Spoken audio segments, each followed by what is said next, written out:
Hey buddies, welcome back to analytic tutor. This is Jatin. So మన channel లోపల మనం medical education and notifications గురించి videos వేసుకుంటాం.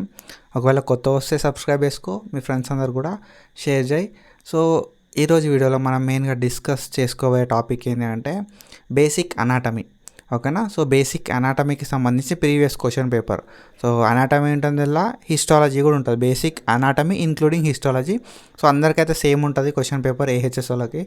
So ఈ క్వశ్చన్ పేపర్ అయితే అందరికీ సేమే ఉంటుంది కాబట్టి అందరికి కూడా ఎలిజిబుల్, అందరికి కూడా యూజ్ అవుతుంది. సో మెయిన్గా ఏంటంటే ఈ క్వశ్చన్ పేపర్ ప్యాటర్న్ ఎట్లా ఉంటుంది, టైం ఎంత ఉంది, అండ్ ప్రీవియస్గా ఏం క్వశ్చన్స్ వచ్చినాయి అని చెప్పి మనం అయితే డీటెయిల్గా డిస్కస్ చేసినాం. సో ఒకసారి చెక్ చేయరి అండ్ వీడియోని ఎక్కడ కూడా స్కిప్ చేయకు, మీ ఫ్రెండ్స్ కూడా షేర్ చేయి. So let's start the video. So hey buddies, let's discuss basic anatomy including histology. So అనాటమీకి, సో మెయిన్గా అనాటమీకి అండ్ హిస్టాలజీకి సంబంధించిన ప్రీవియస్, సో బేసిక్ అనాటమీ అని ఉంటుంది బ్రాకెట్ లోపల, ఇంక్లూడింగ్ హిస్టాలజీ అని ఉంటుంది 2024కు సంబంధించిన. సో ఇదైతే అందరికీ ఏహెచ్ఎస్ వాళ్ళందరికీ కూడా సేమ్ ఉంటుంది. సో ఏహెచ్ఎస్ వాళ్ళందరికీ సంబంధించి basic anatomy histology paper same. So దీని ఎగ్జామ్ డ్యూరేషన్ వచ్చేసి 3 hours ఉంటుంది అండ్ మనకి 3 సెక్షన్స్ లోపల ఉంటుంది. సో ఫస్ట్ సెక్షన్ ఏమో ఎస్ఏ క్వశ్చన్స్, లాంగ్ క్వశ్చన్స్ ఉంటాయి. తర్వాత షార్ట్ ఉంటుంది, దాని తర్వాత very short. SA, short, very short. So SA లోపల మనం 10 మార్క్స్కి రాస్తాం. దాని తర్వాత సో షార్ట్ ఏమో 6 మార్క్స్కి రాస్తాం. దాని తర్వాత వెరీ షార్ట్ ఏమో 3 మార్క్స్కి అయితే రాస్తాం. So this is a pattern. So ఇక్కడ మనం చూసుకుంటే, సో ఇక్కడ ఎస్ఏ క్వశ్చన్స్, ఓకేనా. Right and SA on any 2 of the following. So మనకి 3 క్వశ్చన్స్ ఇస్తారు, 2 క్వశ్చన్స్ అయితే రాయాల్సి ఉంటుంది. సో ఫస్ట్ క్వశ్చన్ వచ్చేసి draw and label the parts of female reproductive system. So female reproductive system యొక్క పార్ట్స్ అండ్ సో మనం అయితే ఆ పిక్చర్ అయితే డ్రా చేయాల్సి ఉంటుంది, ఓకేనా. డయాగ్రామ్ వేయాల్సి ఉంటుంది. సో ఎక్కడెక్కడైతే ఎసెన్షియల్ డయాగ్రామ్స్ వేయాలో అక్కడ ఎసెన్షియల్‌గా డయాగ్రామ్స్ అయితే వేయొచ్చు. సో మనం సో ఏదైతే బ్లాక్ పెన్ తోటి వేయొచ్చు అండ్ దాంతో పాటుగా హెచ్‌బీ పెన్సిల్ ఉంటది. హెచ్‌బీ పెన్సిల్ తోటి కూడా వేయొచ్చు, ఓకేనా. సో ఫీమేల్ రిప్రొడక్టివ్ సిస్టమ్ యొక్క పార్ట్స్ అయితే డయాగ్రామ్ వేసి అవైతే లేబుల్ ఇయ్యాల్సి ఉంటది. అండ్ దాంతో పాటుగా ఇన్ డీటెయిల్డ్‌గా, ఓకేనా, right in detailed about uterus గురించి డీటెయిల్‌గా రాయమని చెప్పారు మనకి. ఫస్ట్ క్వెషన్ అది. అండ్ ఆఫ్టర్ దట్ మనం చూసుకుంటే మార్ఫాలజీ ఆఫ్ హార్ట్, ఓకేనా. హార్ట్ యొక్క మార్ఫాలజీ. సో మార్ఫాలజీ అంటే ఏంది అంటే సర్ఫేసెస్‌కు అండ్ బార్డర్స్ గురించి. సో మనమైతే మార్ఫాలజీ ఆఫ్ హార్ట్ అండ్ దాంతో పాటుగా రైట్ ఇన్ డీటెయిల్ అబౌట్, ఓకేనా. సో మార్ఫాలజీ ఆఫ్ హార్ట్ గురించి రాసి దాని తర్వాత ఇన్ డీటెయిల్డ్‌గా రైట్ ఏట్రియం ఓపెనింగ్ ఇంటూ రాయాల్సి ఉంటుంది, ఓకేనా. So right atrium openings into రాయాల్సి ఉంటుంది మార్ఫాలజీ ఆఫ్ హార్ట్ రాసి. అండ్ ఆఫ్టర్ దట్ మనం చూసుకుంటే draw and label the parts of GIT, ఓకేనా. Draw the draw and label the parts of GIT. GIT అంటే గ్యాస్ట్రో ఇంటెస్టైనల్ ట్రాక్ట్, ఓకేనా. So మనం తిన్నది ఎట్లా డైజెస్ట్ అవుతుంది అని చెప్పి, సో ఈ ట్రాక్ ఉంటుంది గ్యాస్ట్రో ఇంటెస్టైనల్ ట్రాక్ అని చెప్పి జీఐటీ డయాగ్రామ్ వేసి అండ్ దాని పార్ట్స్ అయితే మనం లేబుల్ ఇవ్వాల్సి ఉంటుంది. And right in detail about stomach గురించి ఇన్ డీటెయిల్‌గా రాయాలన్నారు. సో ఇది ఎస్ఏ క్వెషన్స్. సో మనకి ఎన్ని క్వెషన్స్, 3 క్వెషన్స్ ఉన్నాయి. 2 క్వెషన్స్ మాత్రమే రాయాలి అండ్ లాంగ్ ఫార్మాట్‌లో రాయాల్సి ఉంటది, ఓకేనా. ఎస్ఏ క్వెషన్స్ మనకి 2 క్వెషన్స్ అయితే మనం రాయాల్సి ఉంటది. లాంగ్ ఫార్మాట్‌లో రాయాల్సి ఉంటది. Each question carries 10 marks, total 20 marks. So ఈ 20 మార్క్స్ తర్వాత మనం చూసుకుంటే రైట్ షార్ట్, ఓకేనా.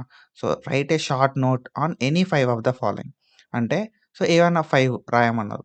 సో సింపుల్‌గా ఏందంటే మనకి ఇవి షార్ట్ క్వెషన్స్ అని చెప్పొచ్చు. ఇవరిదాకా ఎస్ఏ, ఇప్పుడు ఇవి షార్ట్, తర్వాత ఇవి వెరీ షార్ట్, ఓకేనా. 5 క్వెషన్స్ అయితే ఉంటాయి, ఓకేనా. సో 5 క్వెషన్స్ అంటే మనకి 6 ఇస్తారు. ఎనీ 5 రాయమన్నారు. 6 ఇచ్చి ఏమన్నా ఎనీ 5 రాయమన్నారు. 5 ఇంటూ 6, ఒకదానికి 6 మార్క్స్, 5 క్వెషన్స్ 30 మార్క్స్ అయితే అయితాయి మనకి. అవి 50, సో అవి 20, ఇవి 30, 2 కలిపితే 50, ఓకేనా. సో ఇక్కడ మనం చూసుకుంటే histology of hyaline cartilage. So hyaline కార్టిలేజ్‌కి సంబంధించి హిస్టాలజీని రాయమన్నారు. దాని గురించి రాయాల్సి ఉంటది. ఆఫ్టర్ దట్ మనం చూసుకుంటే బ్రేకియల్ ఆర్టరీ గురించి రాయమన్నారు, ఓకేనా. Brachial artery. ఆఫ్టర్ దట్ మనం చూసుకుంటే features of synovial joint. Synovial joint యొక్క ఫీచర్స్ ఏంది అని చెప్పి రాయాల్సి ఉంటది. దెన్ తర్వాత మనం చూసుకుంటే పాపిటల్ ఫోసా. సో పాప్టియల్ ఫోజా. సో పాప్టియల్ ఫోజా గురించి మనమైతే తర్వాత రాయాల్సి ఉంటది. దాని తర్వాత మనం చూసుకుంటే యూరినరీ బ్లాడర్. యూరినరీ బ్లాడర్ గురించి రాయాల్సి ఉంటుంది. ఓకేనా. సో ఇంకొక క్వశ్చన్ ఉంటుంది ప్లూరా గురించి. ఓకేనా.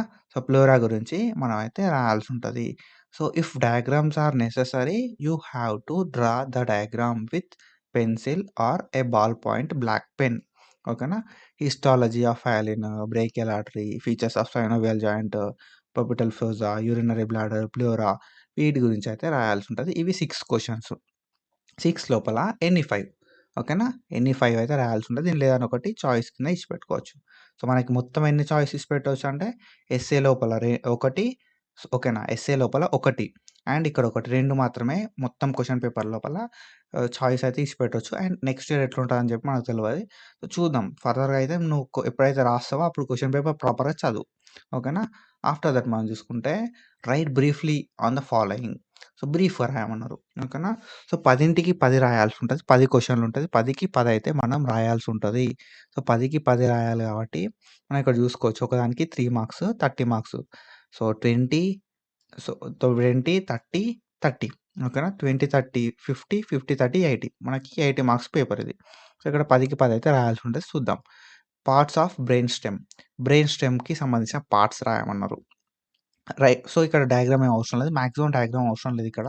ఎందుకంటే 3 మార్క్స్ క్వెషన్స్ కాబట్టి పార్ట్స్ రాస్తే సరిపోతది. ఇఫ్ పాసిబుల్ డయాగ్రామ్ ఏసేసేయరి. ఓకేనా. సో ఒకవేళ నెసెసరీ ఉంది అంటే ఏసేసేయరి. పార్ట్స్ ఆఫ్ బ్రెయిన్ స్టెమ్ అన్నారు కాబట్టి ఒకవేళ డయాగ్రామ్ ఏసి రాస్తే ఇంకా కొంచెం నీట్‌గా ఉంటదని చెప్పి నా ఒపీనియన్.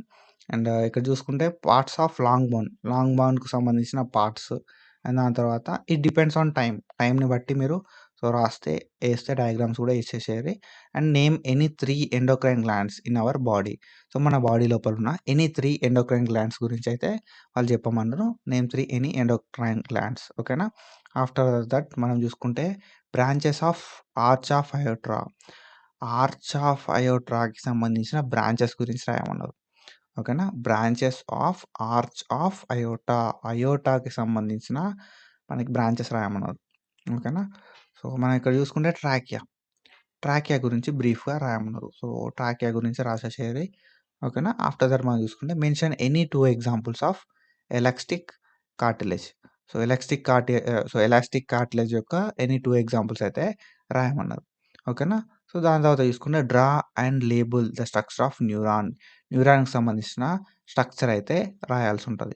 ఆఫ్టర్ దట్ మనం చూసుకుంటే సో డ్రా చేసి అండ్ న్యూరాన్‌కి సంబంధించిన స్ట్రక్చర్ డ్రా చేసి అండ్ లేబుల్ అయితే ఏయాల్సి ఉంటది. ఆఫ్టర్ దట్ మనం చూసుకుంటే మనకి differences between 3 types of muscles. 3 types of మజిల్‌కి సంబంధించిన డిఫరెన్సెస్ ఏంది అని చెప్పి రాయాల్సి ఉంటది. ఓకేనా. సో ఆఫ్టర్ దట్ మనం చూసుకుంటే superficial veins of upper limb. Upper లింబ్‌కి సంబంధించిన సూపర్ఫిషియల్ వెయిన్స్ ఏంది అని చెప్పి మనమైతే చూసుకోవాల్సి ఉంటది. ఓకేనా. So this is our questions. And ఇంకొక క్వెషన్ వచ్చేసి so name the papillae on the tongue. Tongue మీద ఉన్న పాపిల్లేకి సంబంధించిన నేమ్స్ అయితే రాయమన్నారు. ఓకేనా. So these are our questions. So parts of brain stem, long bone parts ఏంది, ఎండోక్రైన్ గ్లాండ్స్, 3 ఎండోక్రైన్ గ్లాండ్స్ గురించి, ఆర్చ్ ఆఫ్ అయోట్రా గురించి, ట్రాకియా, సో ఎలాస్టిక్ కార్టిలేజ్ యొక్క 2 ఎగ్జాంపుల్స్, దాని తర్వాత న్యూరాన్ స్ట్రక్చర్, డయాగ్రాము. సో ఇక్కడ అన్నారు కదా డ్రా అండ్ లేబుల్ అని చెప్పి. డ్రా చేయాలి, లేబుల్ చేయాలి. ఇక్కడ పార్ట్స్ అన్నారు ఓన్లీ. సో అవసరం లేదు ఇక్కడ మేబీ. సో ఇక్కడైతే డ్రా అండ్ లేబుల్ అయితే చేసేయాల్సి ఉంటది. Differences between 3 types of muscles. మజిల్‌కి సంబంధించిన so 3 already we have 3 types of muscle. So ఆ మూడిటి మధ్యలో ఉన్న డిఫరెన్సెస్ ఏంటని చెప్పి రాయమన్నారు. దాని తర్వాత superficial veins. So upper limb లోపల ఉన్న సూపర్ఫిషియల్ వెయిన్స్ ఏంది అని చెప్పి వెయిన్స్ గురించి రాయమన్నారు. దాని తర్వాత name the papilla on tongue. మన టంగ్ మీద ఉన్న పాపిల్లే నేమ్ అయితే ఇస్తే సరిపోతది. So these are our questions. ఓకేనా. So I hope you got clarity. So all the best for your exam. So మంచిగా ప్రిపేర్ కారి. సో ఒకవేళ మీరు ముందుగా చూస్తే ఆల్ ద బెస్ట్. అండ్ దాని తర్వాత మనమైతే కొంచెం ప్రాపర్‌గా అయితే చూసుకోవాలి. ఓకేనా. So that's it for today. Follow for more content. Thank you so much. Signing off.